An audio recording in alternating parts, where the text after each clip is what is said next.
He looked up at the old trees around him. They were so big and so old. They'd been there before he was born, and they'd be there after he'd passed into legend. Was he confronting his own unimportance? What had got into him? He was no philosopher. Anyway, who cares? He was plenty important. He was a hero, and soon he'd prove it. I wonder what I could make with all these sword-crafting materials, thought Renato.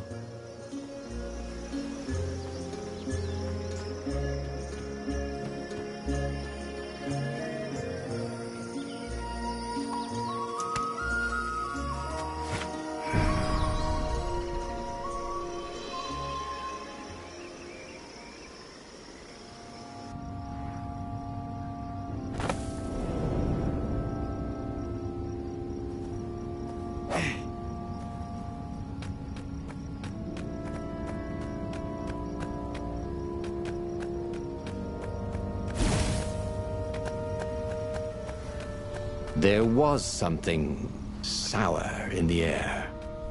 Like the earth had ruptured over something that had been fermenting for a very long time.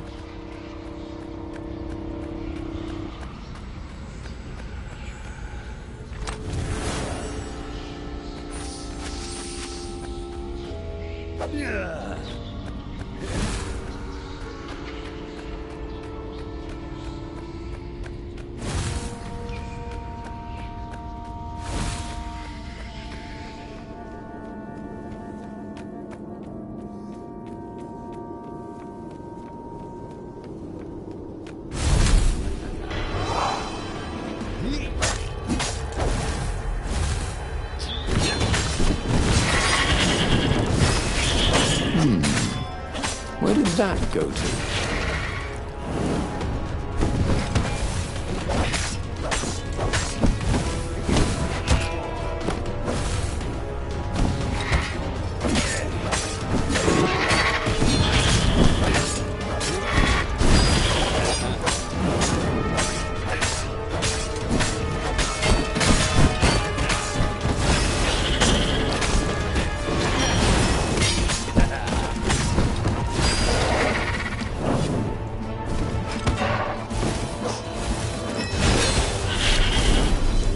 Renato was remembering all his old tricks. There were fewer and fewer trees. There were only these huge crystalline growths. Had those been here before? He no longer heard birds except for the feverish cawing of the ravens when they attacked. He couldn't smell the small animals of the forest, the mice and rabbits. Where had they gone? And he was getting hungry too. This was an unhealthy place to be.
The 20-sided core made him feel physically sick.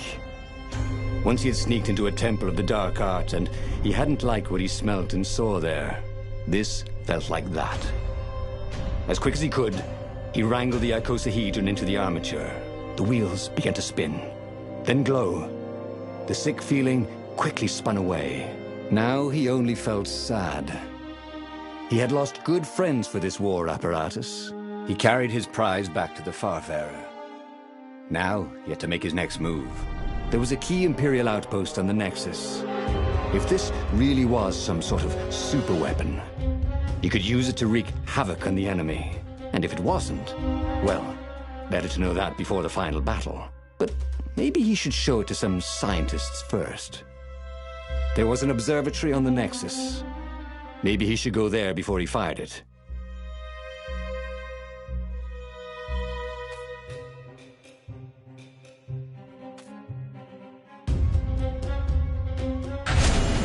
Well, of course. If you've just assembled a weapon out of legend that can exile gods from the world, you'd want to have a scientist or two look at it. And even if they disagreed and he had time, he could ask Calaveras himself. Yes, the observatory would be his objective.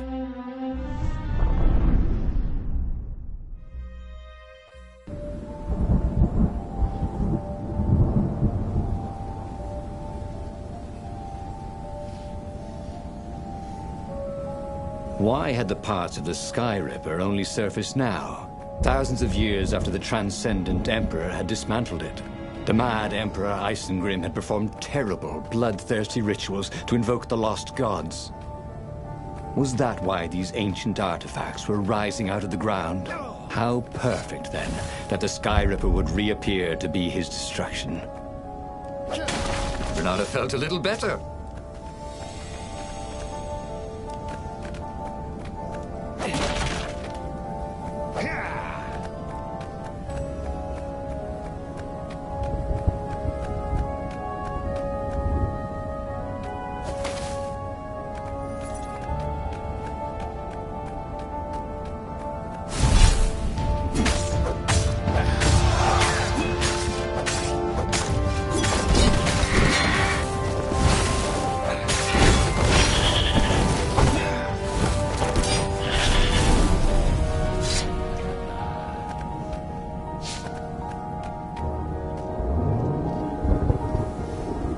Imagine if you built a house on one of these things. Oh, that would be amazing. It would be like having a boat.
Legendary weapon was exactly what the rebellion needed. They were outnumbered. The once kind emperor had become a tyrant. But his ravens stayed loyal, for he fed them his victims, and the other animals were too frightened to rebel. Renato shuddered at what the emperor was trying to do. To bring back the lost gods, the Black Harvest, the Black Sun? No. He would stop that toad, no matter what the risk.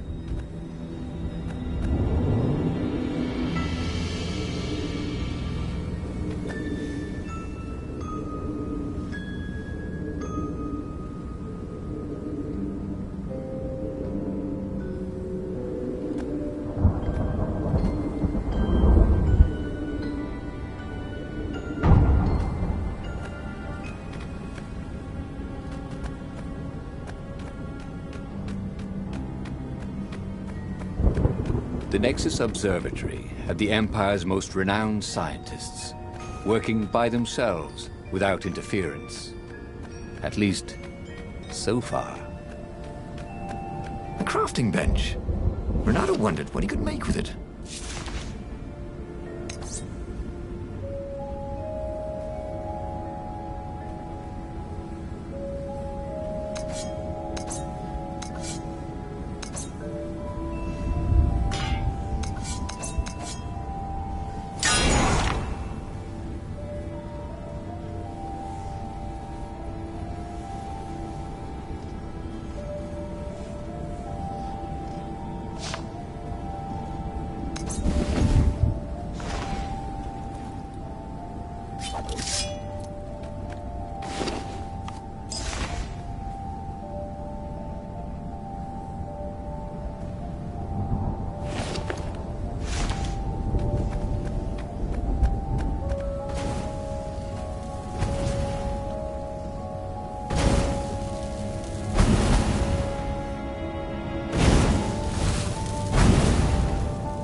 Energy spheres. Easy to dodge, but boy, did they sting if you didn't pay attention.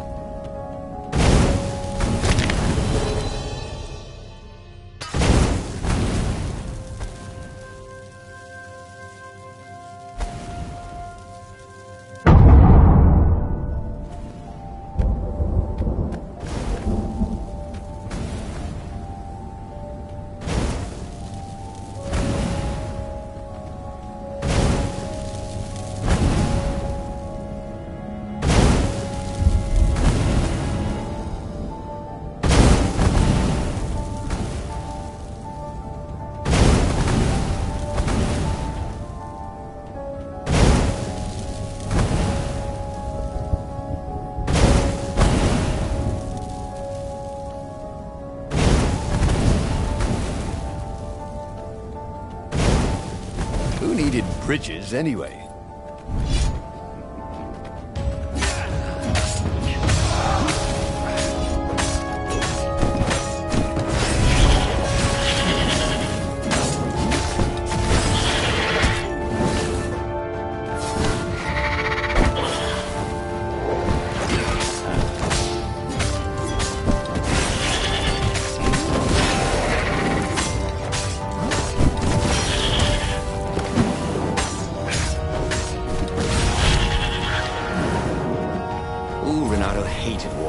The way they stayed back and lobbed pain and death from a distance. Cowards. Really dangerous, effective cowards.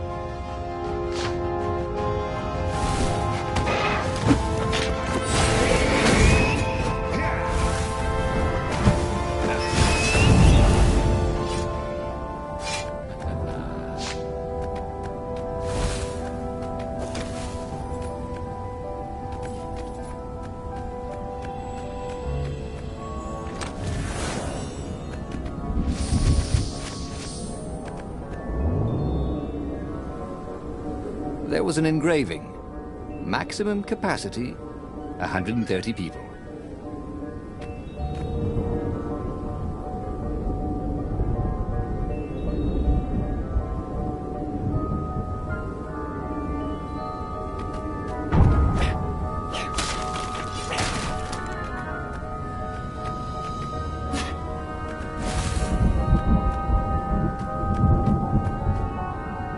Renato was thrilled.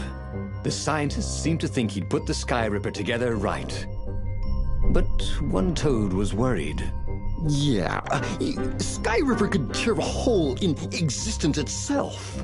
There are invisible strings that tie the universe together. If Sky Ripper cut one, the hole would widen and widen till our whole existence fell into it. Another toad sighed. Irving still believes in string theory. At least go see Calaveras. Yeah, said the worried toad. He knows more than anyone else has forgotten about the Transcendent Emperor. If anyone could tell him how to use this weapon safely, it would be Calaveras. It was he who had told Renato how to find it in the first place. But maybe he had to give up on using it as a weapon. Maybe he had to go to the secret rebel base and ask the generals there what he could do with a weapon that he dared not use.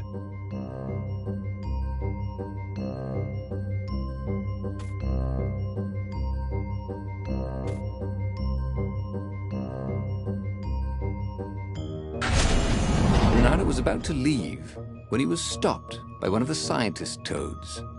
There is something else you should know. There are rumors the Ravens are searching for an ancient artifact on a nearby desert island. There are legends of something called the Iblis Stone, a gem of great and evil power. Where is this island?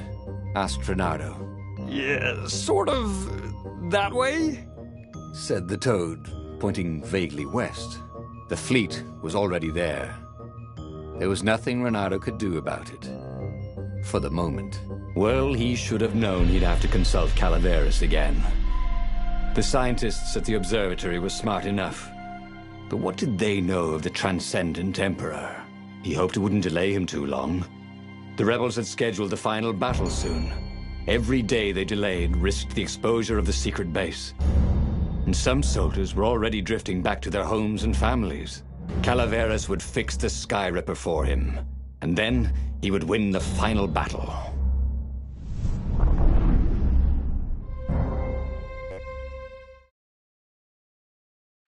Maybe it was the cold. But after a few steps, Renato's optimism started to slump. What if Calaveras couldn't help? Did Renato dare use the Sky Ripper? Oh, he hated that he had chosen this path. It was so much simpler to rescue friends and attack enemies. Even if some of those friends were more trouble than his enemies, some of those enemies had been friends before and might be lovers after. No, okay, it wasn't all that much simpler, no. Physics made his brain hurt. That, at least he was sure of. Hoped his hook didn't break.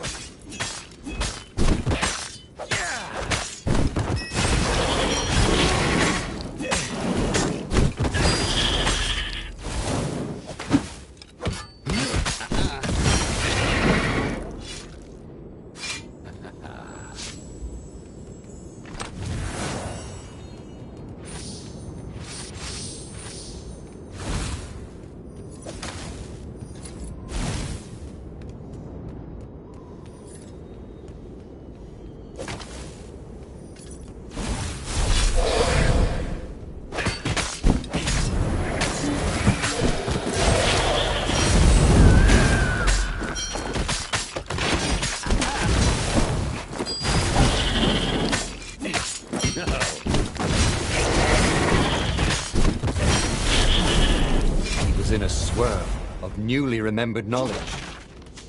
He needed to focus.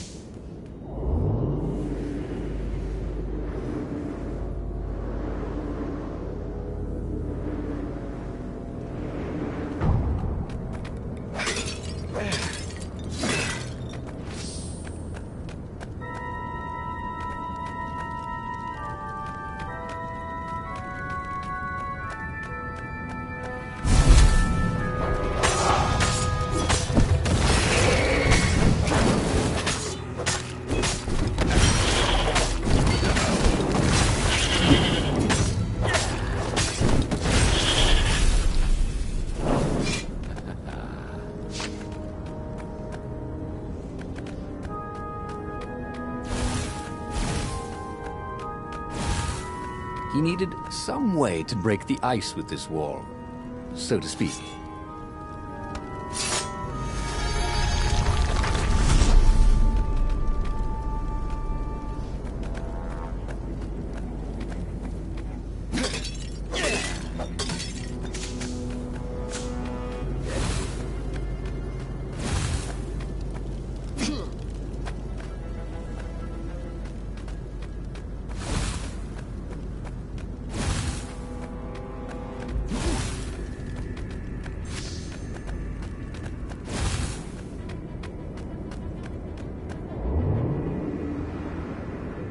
Take a leap of faith, said the inscription.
tried to focus on the now.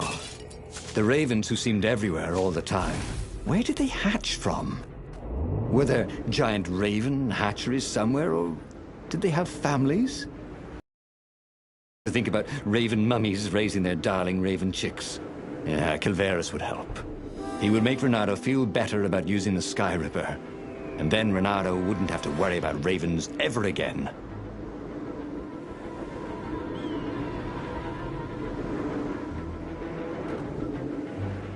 Renato's paws were getting numb. Calaveras really didn't want company, did he?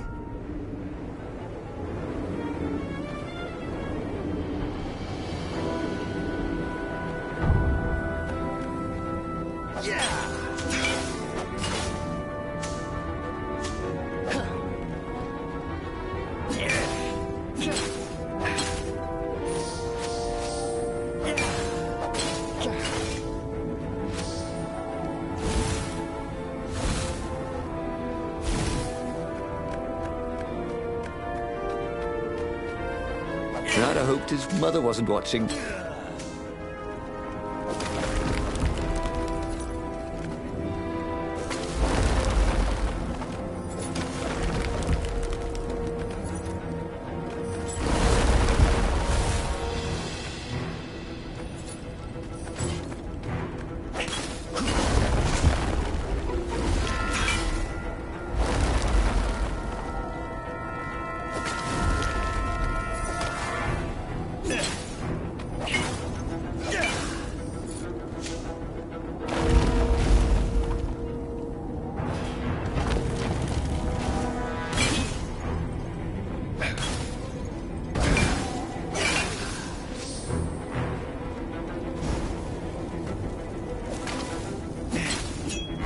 Renato had been focusing all his energies on the Sky Ripper. If Calaveras could not fix it, he'd be out of options. He would have to assault the Imperial fleet empty-handed.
Calaveras had never let him down. Yeah, of course I can make it work better. But when Renato explained about the strings, Calaveras grew thoughtful. Oh, strings, you say? Well, the Arcana do speak of the ties that bind the world. He drew many intricate symbols in the dirt. Yeah, so, according to my calculations, each time you fire, I'm afraid there's a 1 in 120 chance you'll destroy the universe. That's pretty good odds. That's like rolling, what, 21 dice and they all come up 6. What are the odds of that? What? No! It's more like 2.716s in a row. Anyway, with those odds, it won't happen if I use it just once. Yeah, no, that's not right. Each time you use it... Okay, look, just don't use it ever. All right, I guess. As he sailed away from the mountains, Renato could see clouds darkening. Rain? No. Ships. Imperial ships, swarming thick as bees. This was it. The big battle. They could not afford to lose this one. What if it did not go well? What if he had to use the Sky Ripper? Could he gamble the universe? On the other hand, what were the odds of rolling 21 6s in a row?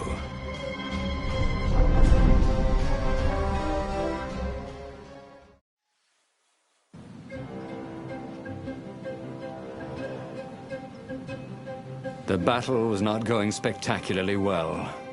What had the rebels been thinking?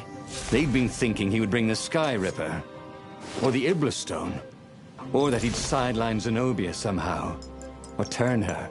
Couldn't he use the Sky Ripper just once? After all, if chances were 1 in 128, that meant he'd for sure be okay the first time. They'd get worse each time he used it, but the first time would be okay, right? He wasn't sure that it was right. So he didn't fire the Sky Ripper. He just brought it along, in case.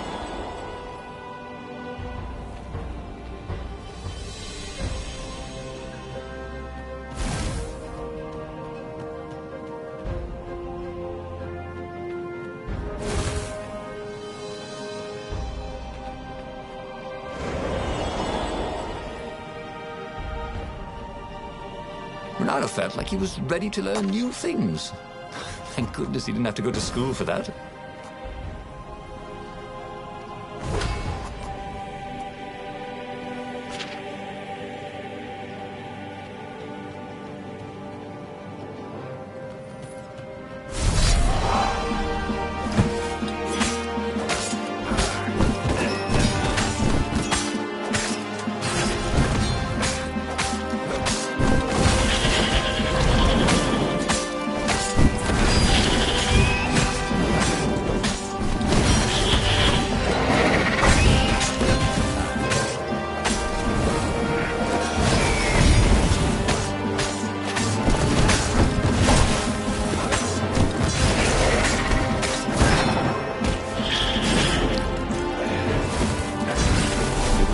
Practice your moves, thought Ronaldo.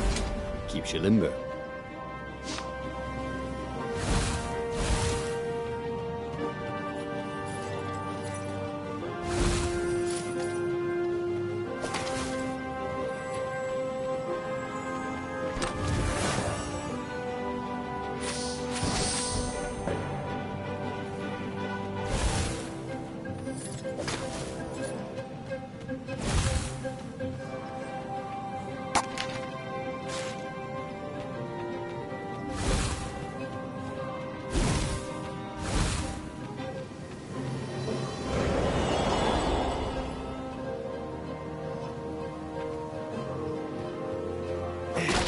Once, he found a Superman issue #1 in mint condition in a jar he'd broken.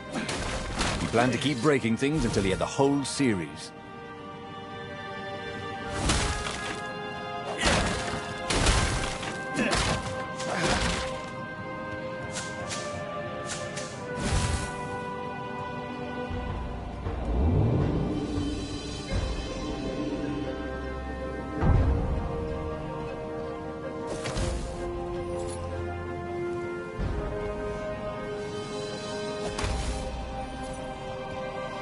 That was always a rush.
The platform used a hybrid propulsion system fueled by anti-gravity and wishful thinking.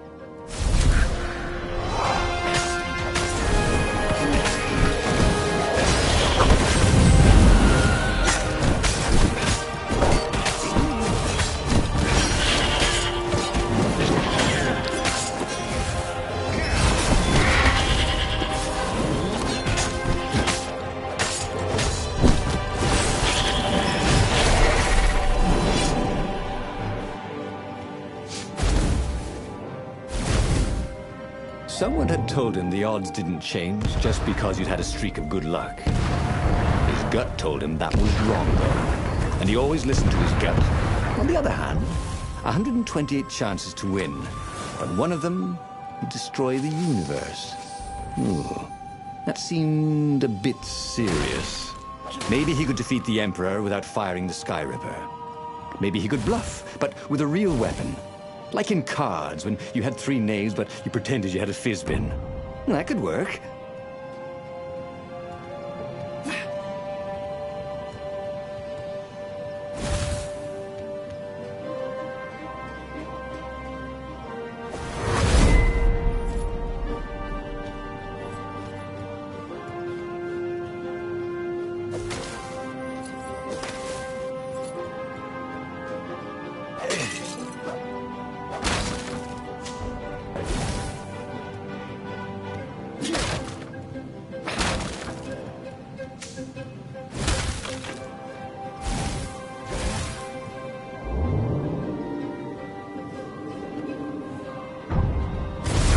Before I kill you guys, Miranda said, to let you know, I can do smoothly around here.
He set up the Sky Ripper and let it warm up.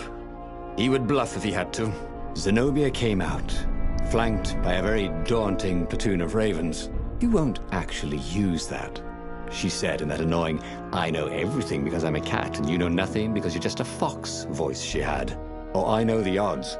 Good, because there's a real chance you could destroy the universe. No, not the first time I use it. The odds are too low. What? No? Yeah, sure. The first time, the odds are practically nothing. They only go up if I use it a bunch more times. No, but that's not how odds work. Didn't you pay attention in class? Now surrender, or I'll use it.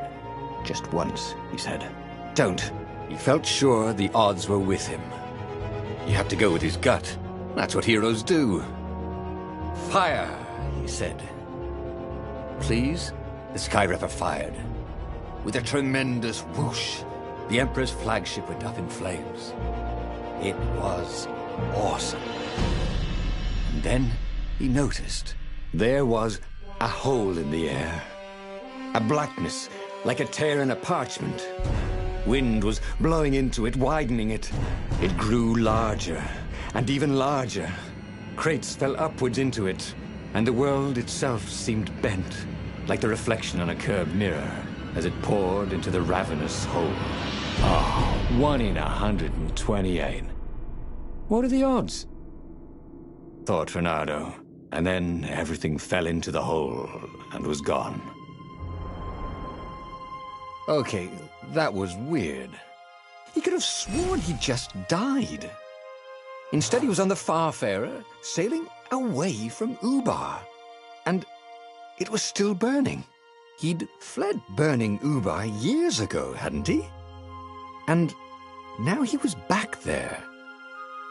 Had all those years fighting the Empire been nothing but a vision into the future? A useful vision if it was true. He'd learned something. The core was powerful, but dangerous if used improperly.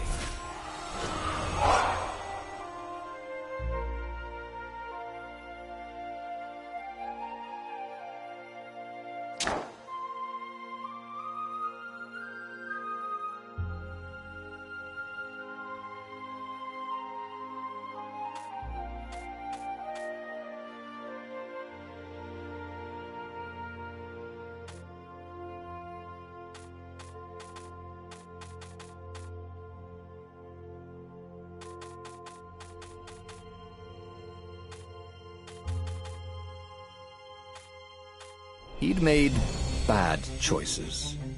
But now, when the real battle came, he wouldn't make those choices. He wouldn't make the same mistake twice. The book's pages began to flip backwards, towards the beginning. And he realized that his adventure was just beginning.